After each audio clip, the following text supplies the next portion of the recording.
provocateur, évidemment, car pour deux raisons majeures, enfin, parce qu'il présuppose déjà une accointance entre le mensonge et le féminin, évidemment, ne va pas de soi, et qui, de plus, entend en proposer une explication. Donc c'est tout un programme, et alors, nous verrons où ce programme nous mène à l'issue de la communication. Donc vous vous doutez bien que l'horizon d'attente que j'ai fait naître avec ce titre ne trouvera pas la réponse tant espérée, en tout cas, tout du moins pas celle qui lèverait le voile sur les mystères du féminin. Mais j'essaierai, en empruntant quelques chemins de traverse, de vous proposer une réflexion sur le mensonge féminin, en l'éclairant depuis l'hypothèse freudienne de l'inconscient, ce qui décale totalement la perspective. Mais prenons déjà le mensonge dans son acception plus commune. Il n'y a qu'à prêter l'oreille un instant aux clichés populaires que les proverbes, maximes, mots d'esprit véhiculent pour mesurer combien les femmes sont associées au mensonge. Les femmes sont menteuses, dissimulatrices, trompeuses. La tentatrice et la manipulatrice sont des allégories de la femme que chaque siècle a reconduite dans la littérature, l'art, le sens populaire, comme un véritable topos. Alors Flaubert nous en livre un florilège assez saisissant, lui qui était un subtil observateur des mouvements de l'âme féminine. Par ailleurs, dans une lettre à Louise Collet, où il écrit « Tu me dis que je t'ai envoyé des réflexions curieuses sur les femmes, et qu'elles sont peu libres d'elles. Cela est vrai. On leur apprend tant à mentir, on leur conte tant de mensonges. Personne ne se trouve jamais à même de leur dire la vérité. Et quand on a le malheur d'être sincère, elles s'exaspèrent contre cette étrangeté. Ce que je leur reproche surtout, c'est leur besoin de poétisation. Un homme aimera sa lingère, et il saura qu'elle est bête, et qu'il n'en jouera pas moins. Mais si une femme aime un goujat, c'est un génie méconnu, une âme d'élite, etc., si bien que par cette disposition naturelle à loucher, elle ne voit pas le vrai quand il se rencontre, ni de la beauté là où elle se trouve. Là est la cause des déceptions dont elles se plaignent tant. Demander des oranges au pommier leur est une maladie commune.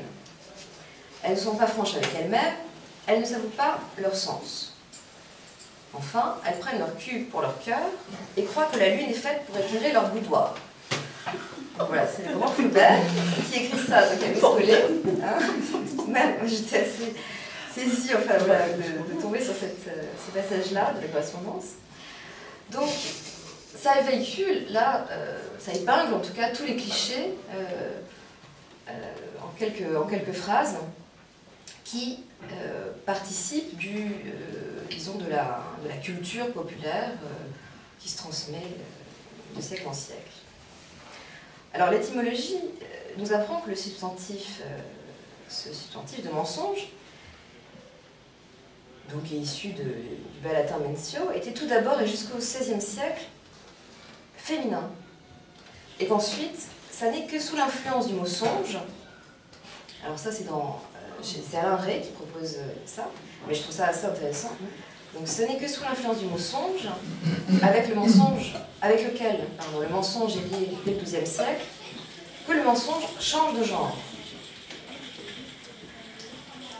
Le glissement que fait Flaubert est en ce sens tout à fait significatif de cette influence, en dérivant du mensonge à ce besoin de poétisation qu'on pourrait ranger du côté du songe, et qui côtoie aussi bien les rêveries hystériques, ces fantaisies diurnes, dont Freud attribuait la cause, par exemple aux ouvrages de dames. Mais, bien évidemment, dès lors qu'il s'agit de dissimuler quelque chose, consciemment, tout le monde ment, homme comme femme, et cela dans toutes les modalités possibles. On en a vu un certain échantillon ce matin.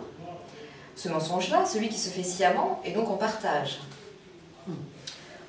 Céline, par exemple, a ces belles formules dans Le Voyage, où il écrit « Le mensonge se rêve pris sur le fait, et seul amour des hommes ». Donc là encore, on voit voilà, le lien qui se tisse entre mensonge et songe.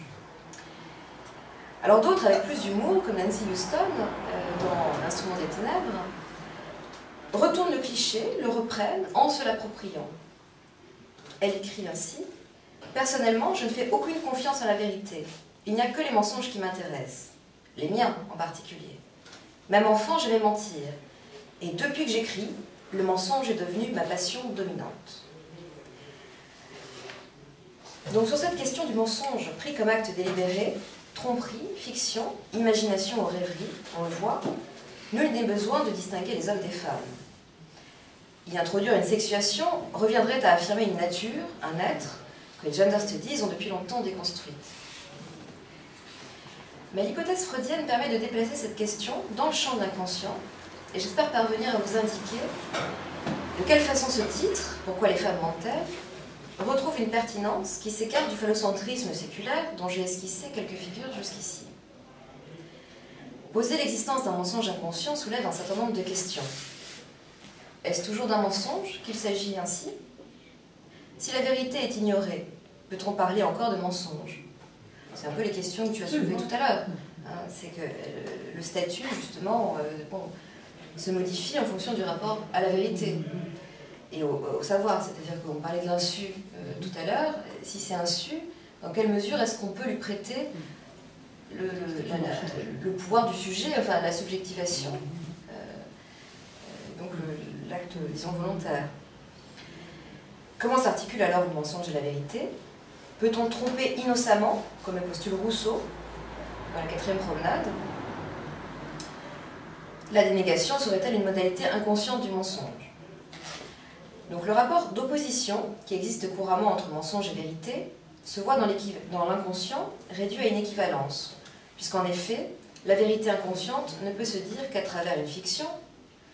Autrement dit, dans les termes qui nous occupent aujourd'hui, on pourrait dire en termes de mensonge. Alors je suis tombée d'un autre à l'autre sur un passage où Lacan articule désir insatisfait de l'hystérique et jouissance dans un ouvrage qui fait intervenir un savoir proprement féminin. Et alors, comme toujours, c'est très dense, hein, ce qu'il peut dire dans ce séminaire. Je vais vous lire un petit peu en amont. Si je vous ai dit que la psychanalyse et Freud ne se préoccupent pas de l'illusion ni du voile de Maillard, c'est justement que l'un et l'autre, la pratique et la théorie, sont réalistes. La jouissance, c'est ce qui ne s'aperçoit qu'à en voir la constance dans les énoncés de Freud. Mais c'est aussi ce qui s'aperçoit à l'expérience, j'entends, psychanalytique. La jouissance est ici un absolu, c'est le réel, et tel que j'ai défini, comme ce qui revient toujours à la même place. Et c'est là que ça m'intéresse. Et si on le sait, c'est à cause de la femme. Cette jouissance comme telle est telle qu'à l'origine, seul l'hystérique la met en ordre logiquement. Seul l'hystérique la met en ordre logiquement. C'est elle, en effet, qui la pose comme un absolu. C'est en ceci qu'elle dévoile la structure logique de la fonction de la jouissance. Et la suite est encore plus intéressante, car si elle la pose ainsi, en quoi elle est juste théoricienne, c'est à ses dépens. C'est justement parce qu'elle la pose comme un absolu qu'elle est rejetée, à ne pouvoir y répondre que sous l'angle d'un désir insatisfait par rapport à elle-même. Donc, je vais commenter en fait ce passage à travers plutôt des exemples, mais enfin je peux en dire un mot avant de passer à ces exemples, mais il me semble, en fait, tel que je comprends ce qu'il articule là, que la question du savoir que seul l'hystérique, auquel seul l'hystérique aurait accès, c'est un savoir donc sur la jouissance, en tout cas sur la structuration de la jouissance, ce qui ne veut pas dire qu'elle jouit. C'est-à-dire que c'est un savoir justement qui vise à mettre loin, à se protéger, à se préserver justement de cette jouissance. Et c'est pour cette raison qu'elle peut en savoir quelque chose, mais le sachant, elle en est forcément exclue. Alors peut-être pour illustrer un peu ça, il y a trois choses, enfin trois points que j'aimerais prendre, assez hétérogènes, mais qui justement permettront de mener à la discussion différents axes. Alors, reprendre un peu la situation de la belle bouchère, de la bouchère que Lacan qualifie de belle bouchère. Je rappelle que ce n'est pas Freud, enfin, chez Freud c'est juste la bouchère. Enfin, femme du boucher plutôt. Et donc, ensuite, je parlerai assez rapidement d'une scène assez emblématique de Titanic, dans laquelle le mensonge de l'héroïne vient justement dire quelque chose de son désir inconscient, et vous verrez dans quelle modalité. Et puis, je terminerai sur Belle et Bête de Yacoub, qu'Isabelle ensuite va développer voilà, à sa façon, mais moi je le prendrai dans le sens également du mensonge inaugural, enfin à la fois terminal et inaugural par rapport à l'oreille mangée. Bon, j'y reviendrai en vous précisant un peu ça. Donc la belle bouchère. Alors la belle bouchère, vous vous souvenez qu'elle demande à son mari de ne pas lui donner le caviar qu'elle désire tant. Elle adore le caviar, elle adorerait en manger tous les matins, mais elle demande justement à son mari de ne pas lui en donner. Freud écrit, en réalité, elle souhaite depuis longtemps avoir chaque matin un sandwich au caviar, mais elle se refuse cette dépense. Non, le saumon fumé, c'est dans le rêve, ça correspond au désir de sa copine. Oui, oui. Mais elle, c'est de caviar qu'elle a envie. Mais par analogie, enfin, ça apparaît par les associations à travers le rêve dans lequel elle fait intervenir le désir de saumon fumé que son ami, qui est bien désirable pour son mari, mais pas assez engraissé. Bon. Là, en fait, je sélectionne vraiment juste un passage parce qu'on n'aura pas le temps de faire des analyses exhaustives, de reprendre ce rêve intégralement. Mais c'est la question, en tout cas, de ce désir de ne pas recevoir ce qui est son désir, quoi, et l'objet de son désir, l'objet pulsionnel de son désir. Donc, elle souhaite depuis longtemps avoir chaque matin un sandwich, mais elle se refuse à cette dépense. Naturellement, elle aurait aussitôt ce caviar si elle en parlait à son mari. Mais elle a prié au contraire de ne pas lui en donner, de manière à pouvoir le taquiner plus longtemps avec ça. Donc le mensonge sur son désir qui s'exprime dans la dénégation « ne me donne pas du caviar » voile pour son mari, comme pour elle-même, les motifs qui rendent nécessaire la logique selon laquelle il faut qu'un désir insatisfait perdure. Parce qu'au fond, ce qui importe, c'est justement de maintenir insatisfait ce désir. Mais la jouissance à laquelle l'hystérique a alors affaire, dans ce désir insatisfait, puisqu'elle a quand même affaire à une jouissance, mais ça n'est pas la jouissance féminine, que Lacan appelle jouissance autre ou supplémentaire, pour la distinguer de la jouissance phallique. L'hystérique, elle, jouit de son insatisfaction comme d'un symptôme. Et en nommant l'objet de son désir, à travers une dénégation précisément, elle entre dans une jouissance que je dirais négativement phallique. C'est une jouissance phallique, mais marquée par la négation au sens freudien.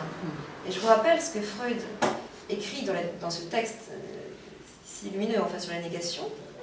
Il dit « La négation est une manière de prendre connaissance du refoulé, de fait déjà donc une suppression du refoulement, mais certes pas une acceptation du refoulé. » C'est-à-dire qu'il y a deux opérations, refoulement et acceptation du refoulé, qui là se clivent dans la dénégation, laissant le sujet en prise avec un savoir, puisque ça n'est plus refoulé, mais dont il ne veut rien savoir, et contre lequel il se rebelle.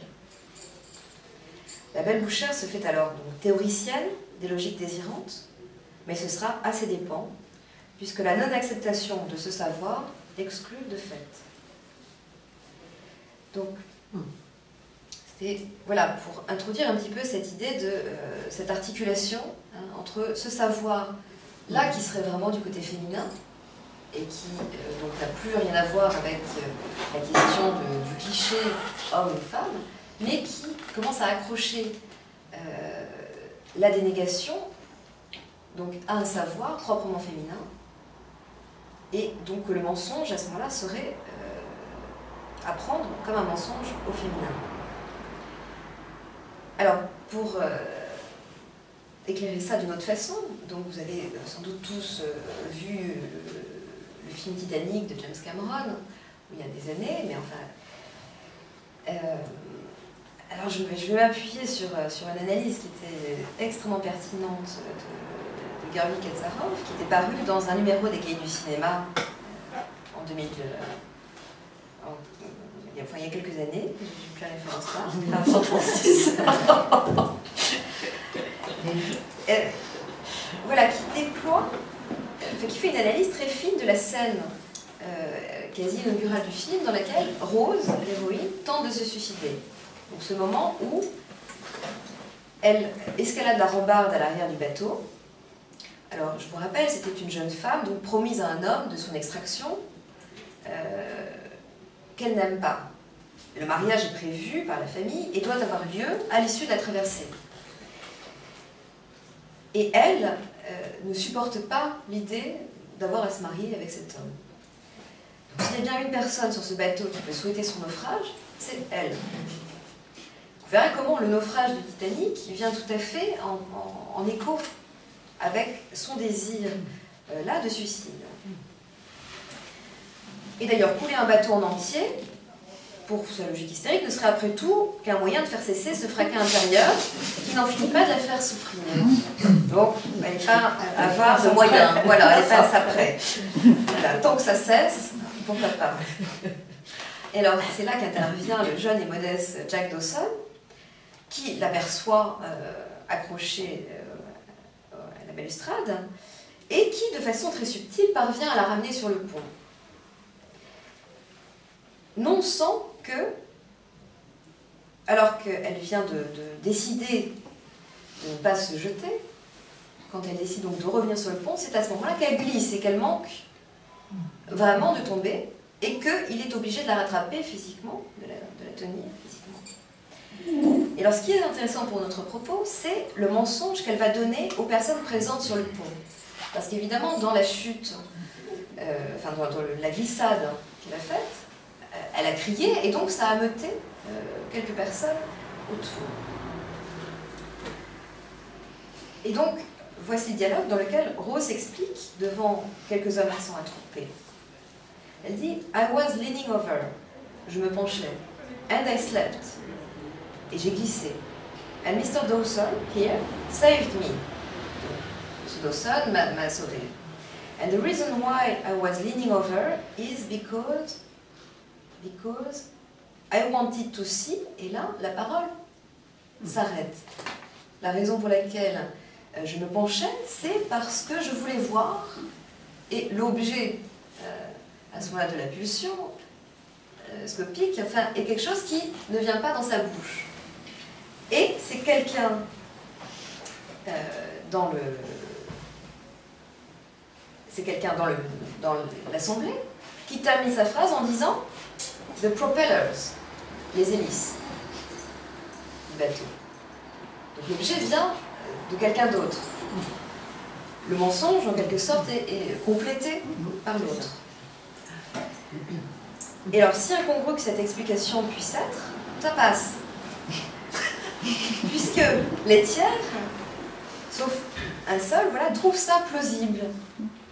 Et d'ailleurs, une dernière réplique du maître d'art vient clore la séquence pour avaliser le côté plausible de ça en disant « Women and machinery do not mix ». Femmes et machines, voilà, sont deux, quoi, ça fait deux.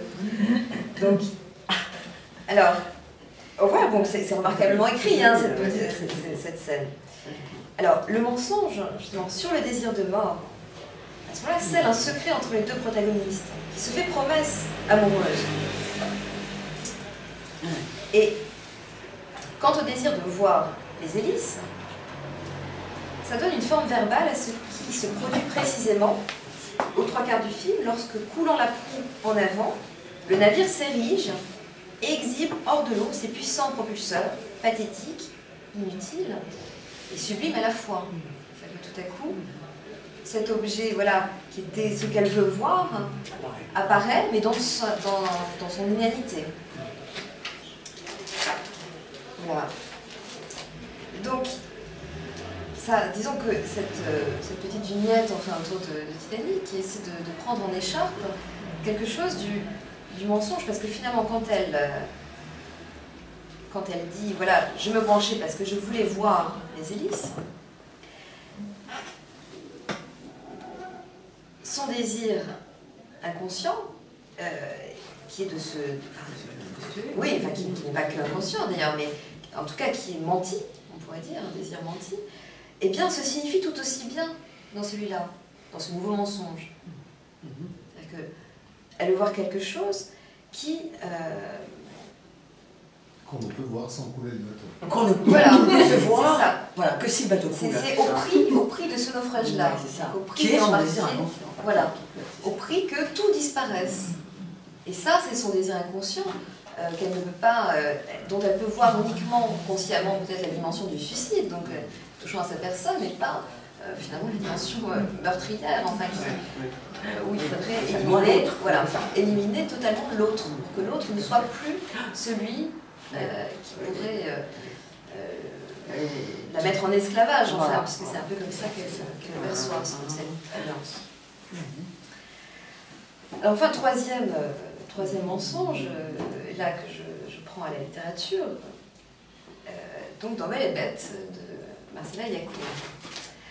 Alors, à la fin de Belle et Bête, la narratrice donc fait un mensonge dans la fiction. Je vous rappelle que c'est une scène de fiction dans laquelle, dans la fiction, un mensonge est proféré par rapport à une autre version qui est donnée dans la fiction. La dernière entrevue avec l'homme voit arriver l'invraisemblable, écrit-elle. Il lui demande de pencher la tête sur le côté et lui arrache l'oreille avec les dents, tout simplement. Et puis, elle dit comme quelqu'un qui mangerait une marguerite comme ça en passant. Enfin, elle ne dit pas quelqu'un en fait, comme un animal mangerait une marguerite comme ça en passant. Et donc elle se précipite alors aux urgences et devant le médecin fait ce mensonge. Elle dit prise par un sentiment de honte. À ce moment-là, elle accuse sa chienne de lui avoir fait ça. Alors, ce mensonge, c'est à la fois ce qui clôt l'histoire d'amour, arrivée en ce point de non-retour, où une atteinte, quelle qu'elle soit, a eu lieu, mais c'est aussi ce qui fonde la scène de l'écriture. C'est-à-dire que paradoxalement, tout Belle et Bête concourt à rendre intelligible ce mensonge, il me semble. C'est-à-dire que ce mensonge a un statut très particulier. En effet, pourquoi taire le nom de l'auteur de cet acte cannibale, ou animal, si on se réfère à la métaphore filée du cochon, qui désigne l'amant de la narratrice, et ce sera son seul nom dans tout le récit. Donc pourquoi taire ce nom si la fiction qui s'en inspire ne cesse de le nommer encore et encore, roi des cochons, porc, authentique et merveilleux cochon? Pourquoi, si c'est pour ensuite décrire les fantasmes de dévoration partagés, les hypothèses sur les raisons d'un tel acte qui se mettent à proliférer soudain? C'est elle qui a fait ça toute seule pour montrer son amour pour le cochon? Ou c'est sa chienne qui l'avait fait et le reste elle l'avait inventé, elle l'avait rêvé? Et puis surtout pour évoquer cette hypothèse qu'elle rejette à la façon d'une dénégation, que cet homme aurait deviné, saurait débusquer les fantasmes les plus inconscients chez elle, les plus refoulés, les plus archaïques. Je cite, cet art de savoir ce que personne ne savait d'elle, au pluriel, elles les femmes, toutes les femmes qu'il avait connues et même celles qu'il n'aurait pas connues. Donc l'écriture de ce récit, me semble-t-il, pallie la castration subie par la narratrice dans tout ce qu'elle comporte d'insupportable et dont l'oreille mangée est le nom fictionnel. Et j'étais vraiment frappée de remarquer au moment de l'apparition de ce livre, comme de très nombreuses personnes prenaient au pied de la lettre cette histoire d'oreille mangée et qui était sous les fleurs bien réelles de Marcella Yacoub, la preuve que cet homme était aussi monstrueux qu'un père de la Horde, Chatran, et qui seul fait exception à la loi. Aussi puissant et terrifiant que la fiction en avait dressé le portrait.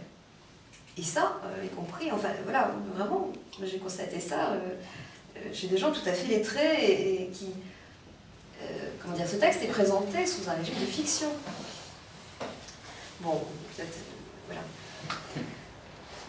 En incluant un mensonge dans le récit, donc c'est sa chienne qui est responsable, l'auteur parvient à nimber la fiction, dans laquelle la version c'est l'homme lui aurait purement et simplement arraché l'oreille avec ses dents, d'une aura de vérité historique. Diaska est un véritable cochon, tout entier pulsionnel et sans frein aucun, réellement capable d'être cannibale. Et cette version-là est presque crédible. Après tous les... Voilà, la façon dont les histoires multiples se sont développées dans les médias. Donc, paradoxe de ce mensonge qui protège l'homme dans un premier temps et qui devient ensuite le moteur d'une écriture et qui fait valoir une toute autre version. L'économie du mensonge est ici très subtile, car le lecteur est placé dans une position où lui seul sait que ce qu'elle dit au médecin des urgences est un mensonge, au regard du récit qui précède cet instant. Or, le récit de la dévoration est lui-même fiction, création poétique. Mensonge, si l'on veut, dans le sens du mensonge inconscient. Et sa fonction apparaît là comme ce qui vient inconsciemment restaurer le fantasme un moment ébranlé. Au moment où cet amour se termine, que l'homme déchoit en quelque sorte de la position d'idéal qu'il venait incarner dans l'amour, le mensonge sur le chien intervient comme une vérité inversée. Ça rappelle l'histoire juive bien connue que rapporte Freud. Pourquoi me mens-tu en disant que tu vas à Lemberg pour que je croie que tu vas à Cracovie, alors que tu vas vraiment à Lemberg?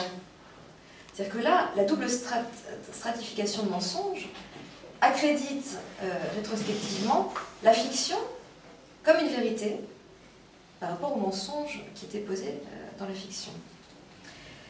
En parant à la consistance, à la trop grande consistance de l'autre, le mensonge affirme et maintient, à son corps défendant, que cet homme incarne bien une figure de toute puissance. C'est-à-dire qu'au moment même où il déchoit, il est aussitôt réinvesti d'une toute puissance. Je cite Yacoub.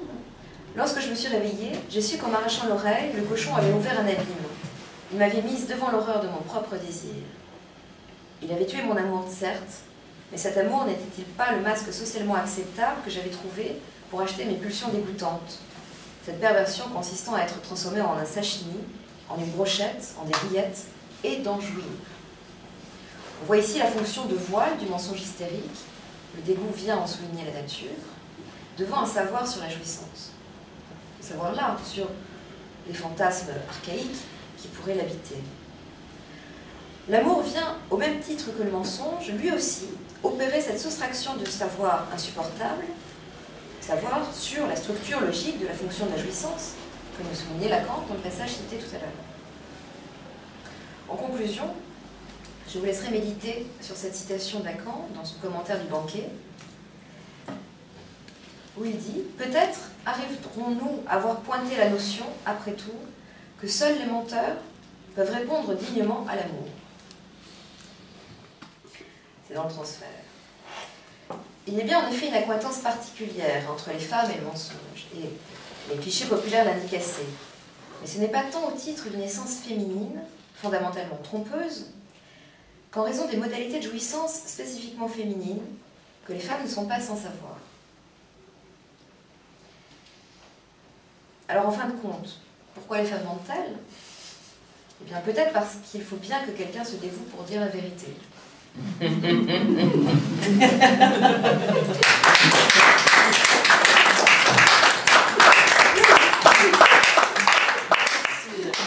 Merci beaucoup.